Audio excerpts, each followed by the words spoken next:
The campaign of 1896 as viewed at the time by a 16-year-old.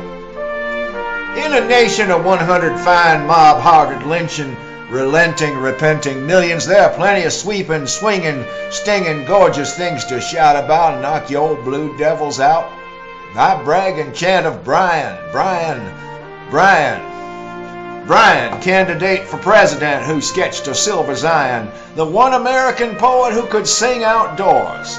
He brought in tides of wonder, of unprecedented splendor, wild roses from the plains that made hearts tender.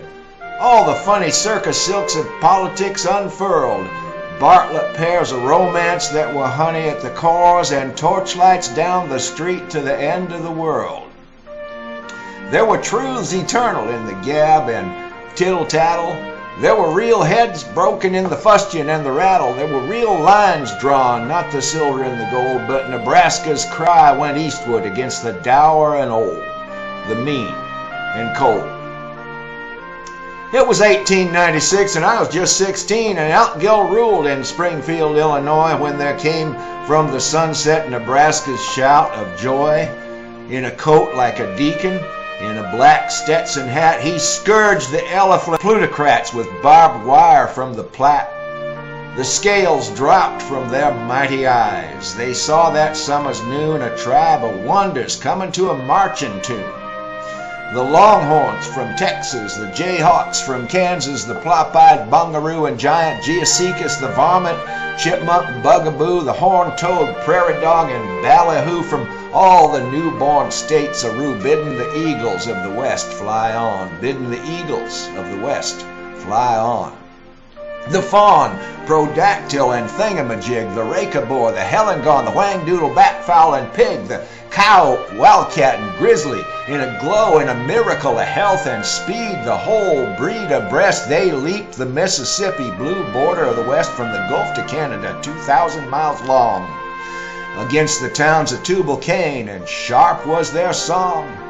Against the ways of Tubal-Cain, too cunning for the young, the longhorn calf, the buffalo, and Wampus gave tongue.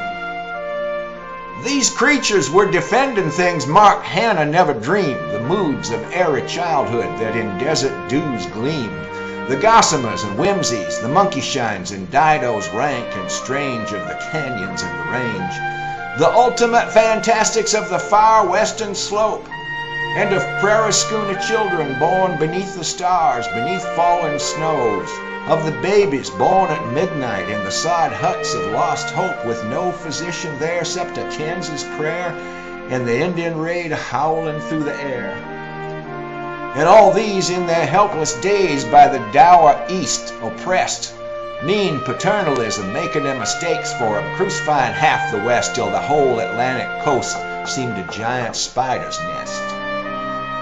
And these children and their sons at last rode through the cactus, a cliff of mighty cowboys on the lope with gun and rope, and all the way to frightened Maine the old East heard them call, and saw our Bryan by a mile lead the wall of men and whirling flowers and beasts, the bard and prophet of them all, Prairie Avenger, Mountain Lion, Bryan, Bryan, Bryan, Bryan, gigantic troubadour, speaking like a siege gun, smashing Plymouth Rock with his boulders from the west, and just 100 miles behind, tornadoes piled across the sky, blotting out sun and moon, a sign on high.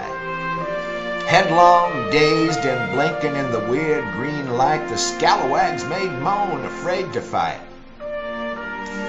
When Bryan came to Springfield and Altgeld gave him greeting, Rochester was deserted, Divernon was deserted, Mechanicsburg, Riverton, Chicken Bristle, Cotton Hill empty.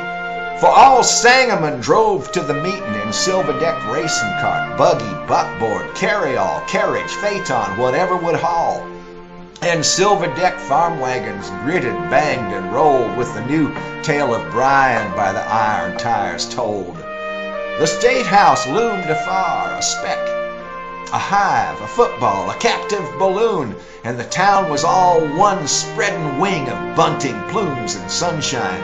Every rag and flag and Bryan picture sold when the rigs in many a dusty line jammed our streets at noon and joined the wild parade against the power of gold, we roamed, we boys from high school with mankind, while Springfield gleamed silk-lined.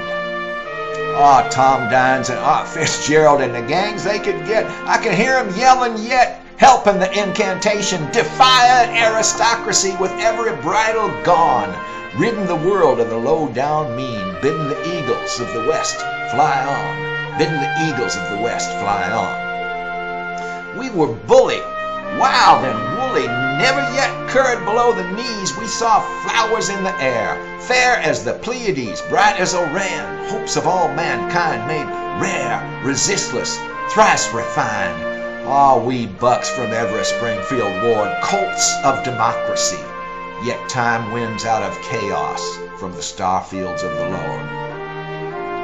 The long parade rolled on, and I stood by my best girl. She was a cool young citizen with wise and laughing eyes. With my necktie by my ear, I was stepping on my dear, but she kept like a pattern without a shaken curl. She wore in her hair a brave prairie rose. Her gold chums cut her, for that was not the pose. No Gibson girl would wear it in that fresh way. But we were fairy Democrats, and this was our day. The earth rocked like the ocean. The sidewalk was a deck. The houses for the moment were lost in the wide wreck, and the bands played strange and stranger music as they trailed along against the ways of Tubal-Cain, and sharp was their song.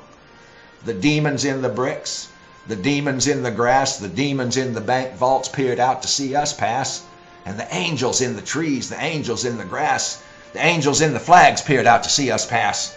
And the sidewalk was our chariot, and the flowers bloomed higher, and the street turned to silver, and the grass turned to fire. And then it was but grass, and the town was there again, a place for women and men.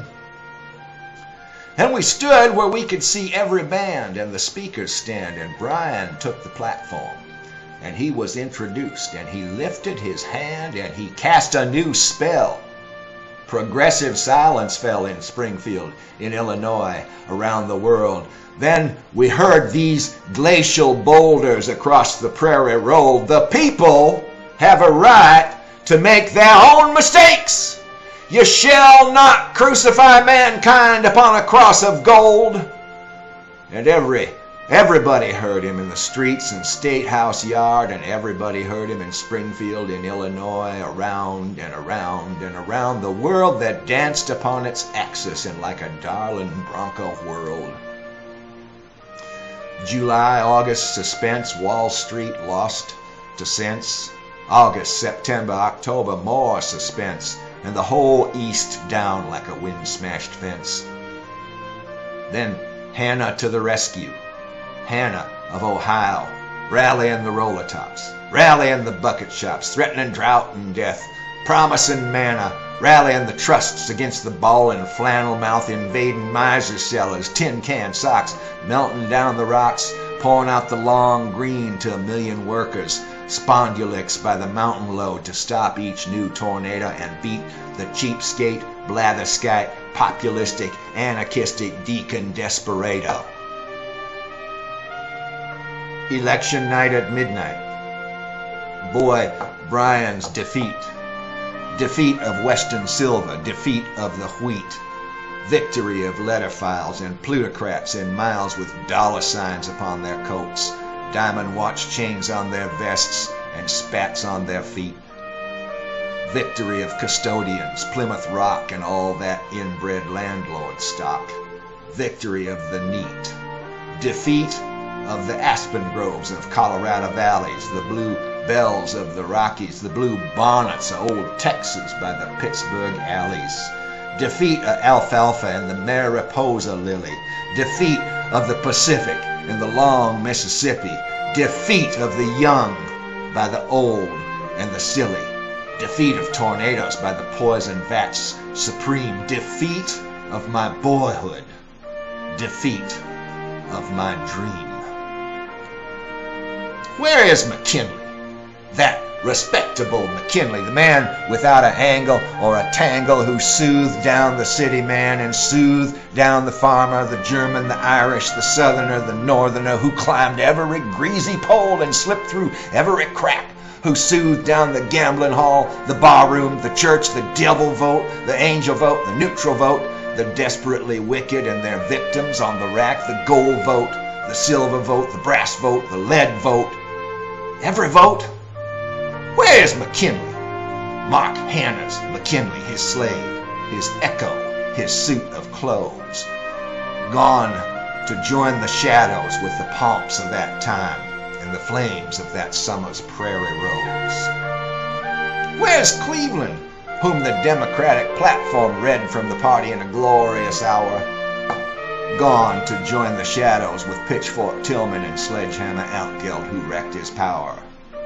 Where's Hanna? Bulldog Hanna, low-browed Hanna, who said stand pat, gone to his place with old Pierpont Morgan, gone somewhere with lean Rat Platt. Where's Roosevelt, the young dude cowboy who hated Bryan, then aped his way, gone to join the shadows with mighty Cromwell and tall King Saul till the judgment day? Where's Outgeld, brave as the truth, whose name the few still say with tears, gone to join the ironies with old John Brown, whose fame rings loud for 1,000 years?